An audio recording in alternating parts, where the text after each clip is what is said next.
ഇന്ന് ഡേറ്റോട് ഞാൻ കഴിഞ്ഞൊരു 12 ദിവസം എൻ്റെ ഡേയ്സ് നിങ്ങൾക്ക് കാണിച്ചിട്ടുണ്ടായിരിക്കും. ഷോർട്സിലൂടെയും അല്ലാതെ നമ്മുടെ ലോങ് വീഡിയോയിലൂടെ ഞാൻ പറഞ്ഞിട്ടുണ്ട് കുറേ കാര്യങ്ങൾ. എൻ്റെ എന്തുകൊണ്ടാണ് എനിക്ക് ഫാറ്റ് ലോസ് ചെയ്യാൻ പറ്റാത്തതെന്നും ചെയ്യാൻ പറ്റി, പക്ഷെ അത് എങ്ങനെയാണ് കണ്ടിന്യൂസ് ആയിട്ട് കറക്റ്റ് എൻ്റെ ഒരു ഗോളിൽ എത്തിക്കാൻ പറ്റാത്തത്, എല്ലാ കാര്യങ്ങളും ഞാൻ ഇതിൽ ഡിസ്കസ് ചെയ്തിട്ടുണ്ട്.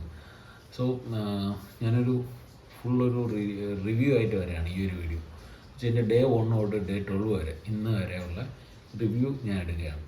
എന്ന് വെച്ചാൽ എൻ്റെ ഫുഡിൻ്റെ ഹാബിറ്റ്സ് എങ്ങനെയായിരുന്നു, ഞാൻ എങ്ങനെയൊക്കെയാണ് എൻ്റെ ഹാബിറ്റ്സ് മാറ്റിയെടുത്തത് എന്നുള്ളതാണ് ഞാൻ ഇന്നത്തെ ഒരു വീഡിയോയിൽ പറയാൻ പോകുന്നത്. നോർമലി ഫസ്റ്റ് ഡേ തന്നെ നിങ്ങൾക്ക് കണ്ടിട്ടുണ്ടായിരിക്കും ഞാൻ കുറേ ചായയും കടിയും. ഞാൻ ഒരു മാർക്കറ്റിംഗ് ഫീൽഡ് എംപ്ലോയി ആണ്. സോ ബാങ്കിലായാലും മാർക്കറ്റിംഗ് കൂടെ സെക്ഷൻ നോക്കുന്നൊരു വ്യക്തിയാണ്. സോ അങ്ങനെയുള്ളൊരു സാഹചര്യത്തിൽ എനിക്ക് ചില സമയത്ത് ചായയും കടിയും അങ്ങനെയൊക്കെ കഴിക്കേണ്ടി ഉള്ളൊരു അവസ്ഥയിലോട്ട് വന്നു. ഞാൻ പഴയൊരു സിറ്റുവേഷനിലോട്ട്, പഴയൊരു ലൈഫ് സ്റ്റൈലിലോട്ട് എനിക്ക് വരേണ്ടി വന്നു. ആസ് എ ഫിറ്റ്നസ് ട്രെയിനർ ഞാൻ എൻ്റെ ബോഡി കറക്റ്റായിട്ട് വെച്ചിരിക്കാറുള്ളതാണ്. അതുമല്ല, നമ്മൾ ഹെൽത്തിന് വേണ്ടിയിട്ട് നമ്മുടെ ബോഡി പക്കയായിട്ട് വെച്ചിരിക്കണം. ആരെയും കാണിക്കാനുമല്ല, ആരെയും തൃപ്തിപ്പെടുത്താനുമില്ല. നമുക്ക് സ്വന്തം ഹെൽത്ത് കൊണ്ടുപോകാൻ വേണ്ടിയിട്ട് നമ്മളെ ബോഡി വെയിറ്റ് കറക്റ്റ് രീതിയിൽ തന്നെ കൊണ്ടുപോകണം. സോ അതുകൊണ്ട് ഞാൻ തിരിച്ച് റിട്ടേൺ വന്നു. സോ എനിക്ക് കുറേ കാര്യങ്ങൾ പഠിക്കണമെന്നുണ്ട്. സോ പഠിച്ചുകൊണ്ടേയിരിക്കുന്നു ഇപ്പോഴും. ന്യൂട്രീഷൻ ആയാലും ഫിറ്റ്നസിനെ കുറിച്ചായാലും എന്തായാലും. സോ അത് പഠിച്ചുകൊണ്ടിരിക്കുന്ന ഒരു സൈഡിൽ കൂടെ 1 തൊട്ട് നിങ്ങൾ എല്ലാ വീഡിയോയിലും കണ്ടിട്ടുണ്ടായിരിക്കും. നോർമൽ ഭക്ഷണ രീതിയും കാര്യങ്ങളൊക്കെയാണ് കഴിച്ചുകൊണ്ടിരുന്നത്. സോ അത് മാക്സിമം എനിക്കൊരു 2300 കാലറിയാണ് ഡെയിലി ഇൻടേക്ക് ചെയ്യാനുള്ളത്. സോ ഞാൻ ഇൻടേക്ക് ചെയ്തത് 3000, 3500, 4000 ഇങ്ങനെയുള്ള കാലറി ഇൻടേക്കിംഗ് ഒക്കെ ആയിരുന്നു. സോ അതിനനുസരിച്ചുള്ള ഫാറ്റും ഡെപ്പോസിറ്റ് ആയിട്ടുണ്ട് ബോഡിയിൽ. ഓക്കെ, സോ അതിൻ്റെ ആ ഒരു ഫുഡിൻ്റെ ഹാബിറ്റ്സ് കുറച്ച് വന്നു ഡേ 1 തൊട്ട്. ഡേ 1 എന്ന് പറയുന്നത് ഞാൻ ട്രൂ ആയിട്ട് ഒരു ഡയറ്റ് പ്ലാനിലോട്ട് വന്നില്ല. ഞാൻ എൻ്റെ ഫുഡിൻ്റെ രീതികളെല്ലാം കുറച്ച് വന്നു. എല്ലാ രീതിയും കുറച്ച് വന്നു. ഇപ്പോൾ ബ്രേക്ക്ഫാസ്റ്റ് ആയാലും ലഞ്ച് ആയാലും ഡിന്നർ ആയാലും. ഇപ്പോൾ ബിരിയാണി കഴിക്കുകയാണെങ്കിൽ ഒരു ഫുൾ ബിരിയാണി കഴിച്ചില്ല, കുറച്ച് റൈസും ആവശ്യമുള്ള ചിക്കൻ പീസും എടുത്ത് അങ്ങനെ കഴിച്ചു. അങ്ങനെ ചായയുടെ എണ്ണം 3-4 കുടിച്ചുകൊണ്ടിരുന്ന 2 ചായ ആക്കി, അല്ലെങ്കിൽ 3 ചായ ആക്കി. അതിൽ 3 കടി കഴിച്ചുകൊണ്ടെടുത്ത് 2 കടി കഴിച്ചു. അടുത്ത് അങ്ങനെ ഓരോ ദിവസം മാറ്റി വന്നു. ഇപ്പം എനിക്കിപ്പം ചായ കുടിക്കണമെന്ന് തോന്നിയ ഒരു ചായ കുടിക്കും, അത്രയാണ്. ആ ഒരു ഡേ 12 ആയപ്പോൾ ആ ഒരു സിറ്റുവേഷനിലാക്കി. അപ്പം നിങ്ങൾക്കും അത് ട്രൈ ചെയ്യാം. ബട്ട് ഒരു ഡേ 6 to 7, ഡേ 8 ഒക്കെ ആയപ്പോഴത്തേക്കും, ഡേ 8 ആയപ്പോൾ ഞാൻ കറക്റ്റ് എൻ്റെ കാലറി ഡെഫിസിറ്റ് കറക്റ്റായിട്ട് മെയിൻറ്റെയിൻ ചെയ്ത് തുടങ്ങി. കാലറി ഡെഫിസിറ്റിലോട്ട് വന്നു.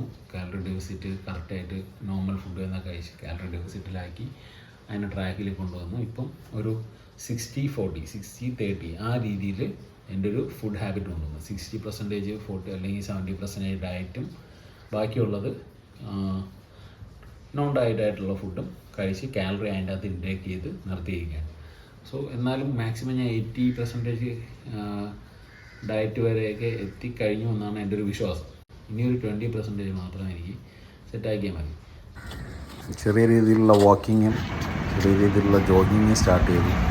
വെയിറ്റ് ട്രെയിനിങ് ഇതുവരെയും സ്റ്റാർട്ട് ചെയ്തില്ല. പിന്നെ സ്പോർട്സ്, ബോഡി സ്പോർട്സ് അതുകൊണ്ട് മാത്രമേ സ്റ്റാർട്ട് ചെയ്തു.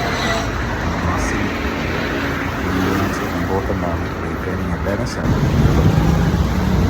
നമ്മുടെ ഓവർ വെയ്റ്റ് നമ്മുടെ ഒരു കോൺഫിഡൻ്റ് ആണ്, അല്ലെങ്കിൽ നമുക്കൊരു ഭംഗിയാണ് എന്നുള്ള രീതിയിൽ ഒരിക്കലും കൊണ്ടുനടക്കില്ല. എപ്പോഴും ഓവർ വെയ്റ്റ് നമ്മുടെ അൺഹെൽത്തി ലൈഫ് സ്റ്റൈലിലൂടെ വരുന്നതാണ്. പല രോഗങ്ങളും ഉണ്ടാവാൻ ഓവർ വെയ്റ്റ് കാരണമാണ്. അത് ഫ്യൂച്ചറിൽ നമുക്ക് ഉറപ്പായിട്ടും പല രോഗങ്ങളുണ്ടാവും.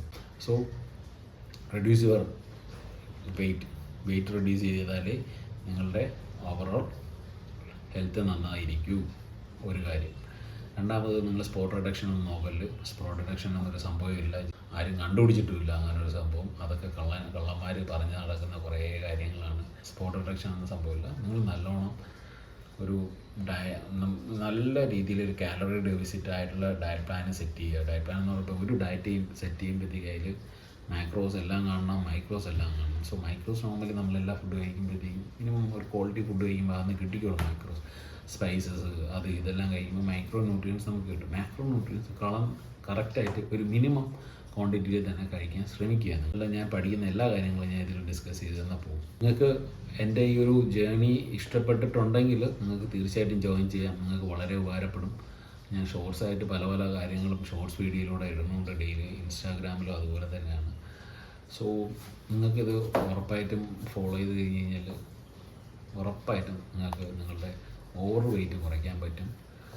I M not promising 6 pack ഉണ്ടാക്കാമെന്ന്. നല്ല രീതിയിൽ വെയിറ്റൊക്കെ കുറച്ച് നല്ല ഡ്രസ്സൊക്കെ ഇട്ട് പോകണമെങ്കിൽ ഈ ഒരു ഡയറ്റ് ഫോളോ ചെയ്ത് പക്കയായിട്ട് നടക്കും. അതുമല്ല, നെക്സ്റ്റ് ലെവലിലോട്ട് പോകണമെങ്കിൽ നമുക്ക് നെക്സ്റ്റ് ലെവലിലോട്ട് ഈ വീഡിയോയിൽ ലാസ്റ്റിൽ അറിയാൻ പറ്റും നെക്സ്റ്റ് ലെവലിലോട്ട് ഞാൻ എങ്ങനെയാണ് മൂവ് ചെയ്യുന്നത്. So stay tuned. സബ്സ്ക്രൈബ് ചെയ്യുക, കമൻറ്റ് ചെയ്യുക, അതുപോലെ നല്ല രീതിയിൽ സപ്പോർട്ട് ചെയ്യുക. കുറേ വ്യൂസ് ഉണ്ട്, വ്യൂ എല്ലാം ചെയ്യുന്നുണ്ട്, ബട്ട് ആരും സപ്പോർട്ട് ചെയ്യുന്നില്ല. മാക്സിമം സപ്പോർട്ട് ചെയ്യാൻ ശ്രമിക്കുക.